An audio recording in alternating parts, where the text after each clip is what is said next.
Today we're exploring values and practices. Today we have John, our industry insider, that's going to give us his experience and explain what he has seen with the difference. Why is there a difference between what we say are our values and what actually happens on the ground? Stay tuned on the Big Safety Short.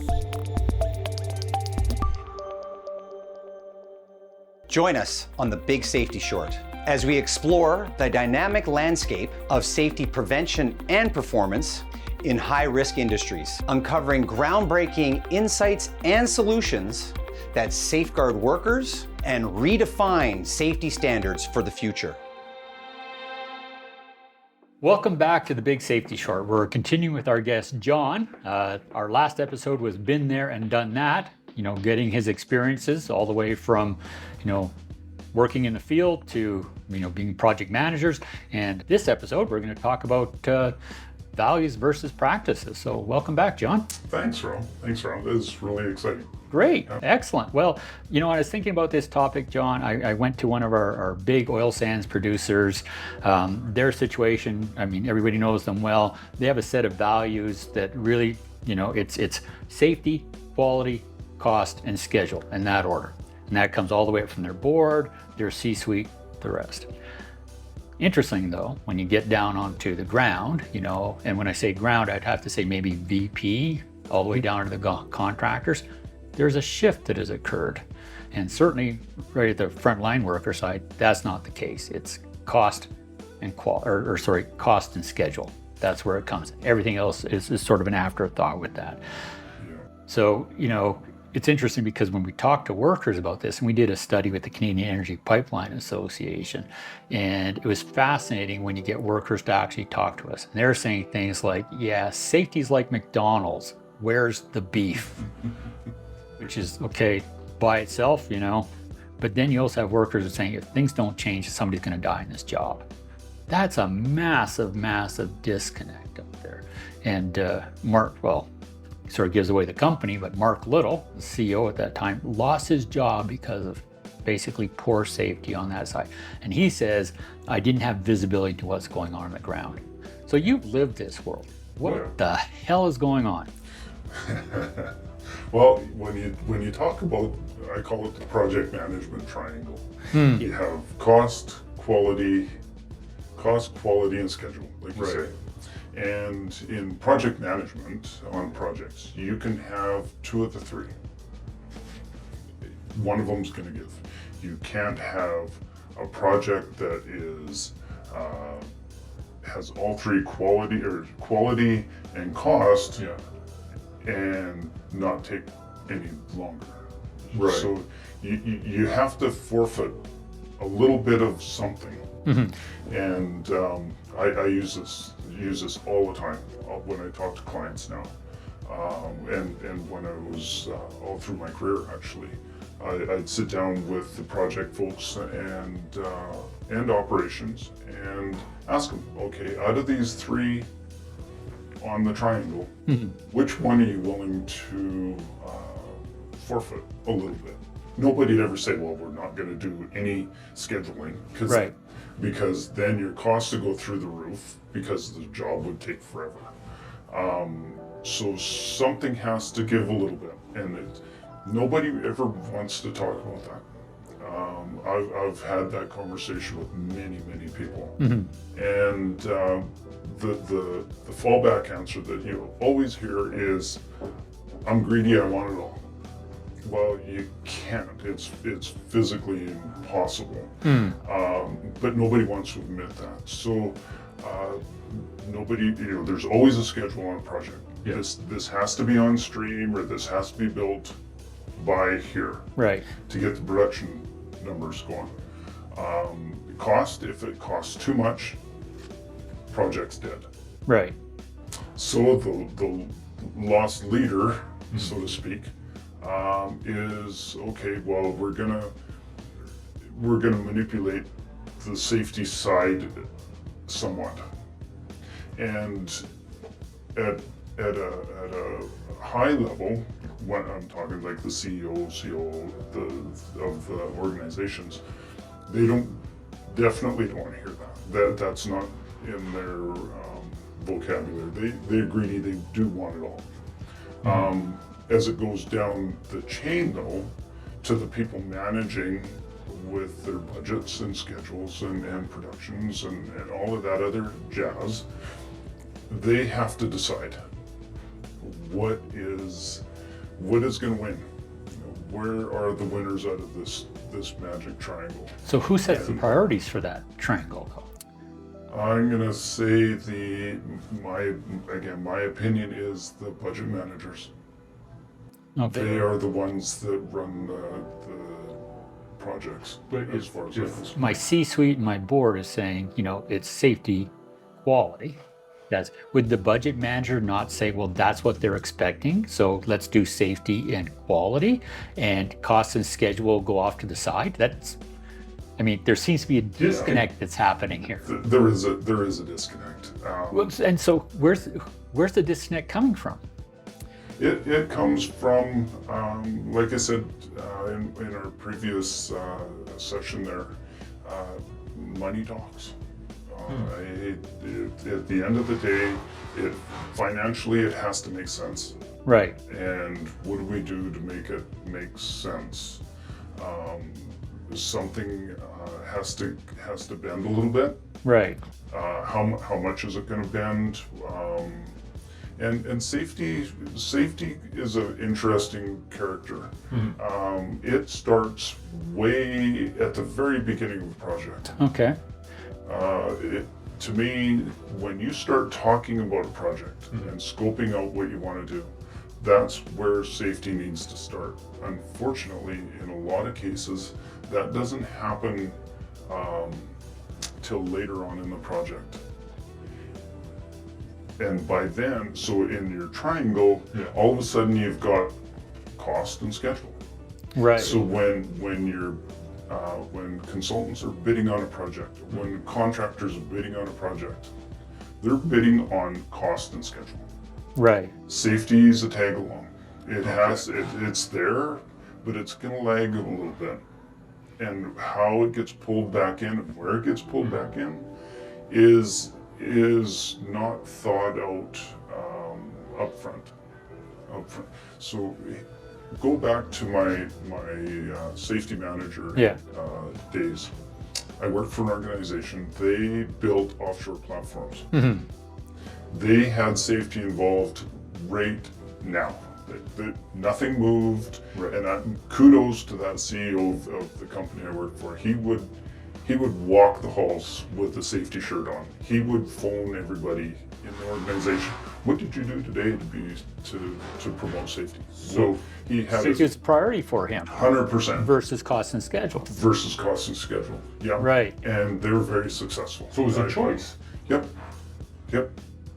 Absolutely. Okay. Because I can see in this, especially if it comes in afterwards, and it's interesting because when we look at a lot of our major serious incidents, one of the foundations, the precursors, is lack of planning. Yes. That comes in. So Yeah. if cost and schedule is the priority and costs go up and schedule starts falling behind, Yeah. the dynamics, you're smiling, the dynamics is I'm going to shortcut even more on this side so I can get caught up again. Yep. But at the same token, I don't think anybody, my CEOs and my board, wants anybody to be seriously injured or killed. No. So no, absolutely not. So I would get up in the morning. It would be ludicrous, I think, for anyone to say that anyone in the organizations in our industry, in the oil and gas industry, gets up in the morning and says, "Who are we going to hurt today?" Right. That's not a question. And they in their mind, and rightfully so, they are keeping business going. Yeah. And they don't want to be in the newspaper. Absolutely. That is the most horrible thing that could ever happen. So they speak safety. And I believe that they mean what they say. The message down as they go. As the message goes down the chain, it becomes more of a money schedule that we need to make some money here. So it does get a little washed out. In some cases. In some cases, offshore yes. Or when you're talking about it's a priority for them and here it's not. And do you think some of it is kind of like Mark Little? He didn't have visibility into, hey, you know what, things have shifted here? Yeah. I often wonder, CEOs are, and senior VPs, and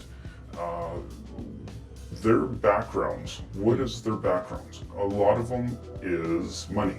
Right. A lot of their background is money. Have they been out, have they picked up a shovel? Have they worked beside someone with a crane? Have they worked beside someone with a grinder? Have they, you know what I mean? Like, so they don't necessarily, they're very intelligent people, I'm not saying anything, but they may not know the tasks that the workforce needs to do. Okay. So they can't plan out, they can't visibly say, well, that part of the project is going to take this many hours because they have to do all this work. Right. So they're relying on everyone down the chain to pick up that slack. And I truly believe that that's might be a little bit of the issues at hand. Like my old boss there, when I was safety manager, he was a welder, and he was, right, and he did all of these tasks, all these labor tasks, all through engineering, all through the various disciplines of engineering, so he knew what needed to be done. Right. Right down to the details. So he could sit down with the project guys and say, I understand why that's going to take you 10,000 hours to do that, because there's a lot of steps that need to be done. Even if it costs more. Even if that's right. However, if you have an individual that has never done that, Right. how would they know? Unless they're being told, and they believe the stories that are being told, that the individuals need to go through all of these steps. Yeah. They're kind of blind. They're kind of blind on that. Which could also be unrealistic expectations and say, just get it done now. Yes. More or less. Yeah. Which would then have contractors and workers Yes. shortcutting on some of the safety issues. Yeah. Yeah. That's right. Yeah. That's you know get it done at all costs. Projects do happen to have that at times. Yeah. I've heard that before. It's like, just get it done, right? And that, as soon as those words come out, anything flies. Right. Right. So, is it right? Oh, absolutely not. And for the most part, it works because we don't have the serious incident. Yes. And I think that probably comes into their decision making as well. It's saying, I know we're off, it's costing more, we're off the schedule. You can't tell me we're going to have a serious incident. I've done this before with others. I haven't had a serious incident. Therefore, we're just going to continue to do this. Yes. That goes back to the older individuals that I've done this for 30 years and nothing's happened to me. Yeah. Right. So, and quite often those individuals are running some sort of company, whether it's a contracting company or right. So they, that's where I go back to. It's very complex when you get into a project-based safety, because it starts at the conceptual start of a project right through to startup. And I would hazard a guess and say that most incidents, if not all of them, are when that involve people, not machinery. Machines break. Yeah. But when you're talking about people, they are hurrying. They're not stopping and thinking. And one of the organizations I worked for, they had cards printed up, stop and think. Right. The group that I managed, we would start every project. I would go to the site, or one of our senior guys would go to the site and have a kickoff meeting, and it was always stop and think, slow down, relax. I've seen a lot of those programs, John, but they're very much directed at the worker. Yes. So why is the worker having to go so fast in things where they're not feeling their stop to think? Like, shouldn't that stop and think apply to, like what you said earlier? we start that with our planning stuff Yes. as we go forward, so that I know that what we're doing up here will impact the behaviors we're having down there. It doesn't make sense to sort of like, this is work as we imagine, all this safety stuff, Yeah. and then we just choose to ignore it Yeah. later on. So back on the schedule, on the schedule, on project schedule, from conceptual on, this is how it typically works. A project will get kicked off, or be thought of. Let's say we're gonna do a feed study, we're gonna kick off a project, and here's our startup date. Now, it'll go along, and the time gets chewed up, and decisions aren't made. Or maybe they're made and changed, or the scope changes, or deliveries are an issue, or whatever. But that back-end schedule, that back-end startup date, not very often does it ever move. So we squeeze, we waste the front end per se, just as a figure of speech, and we cram everything into the back end. And when the rubber hits the road, the folks are with their welders in their hand, grinders in their hand, there's no time to spare.